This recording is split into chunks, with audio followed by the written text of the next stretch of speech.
In today's video, I'm going to teach you how to hide control bar in Microsoft Teams. If you want a cleaner view in Teams and less clutter on your screen, this is a very quick adjustment you can make.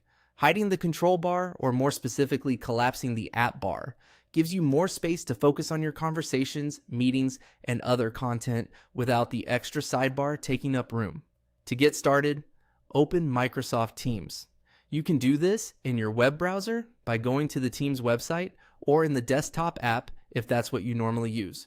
Once Teams has loaded, make sure you're on the main interface where you can see the navigation area on the left side of the screen. This is the section that usually shows shortcuts to areas like chat, Teams, calendar, and other apps. Now look toward the top left corner of the Microsoft Teams window.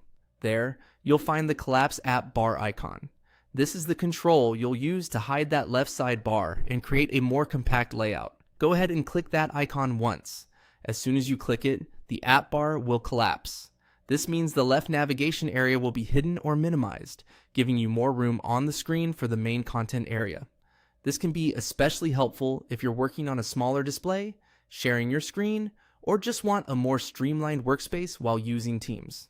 If you ever need the app bar back, you can usually return it by clicking the same icon again. So this is not a permanent change, it's simply a quick view adjustment that helps you customize the layout based on what you're doing at the moment. One helpful tip is to use this whenever you feel the screen is too crowded, especially during meetings or when you're reading long message threads.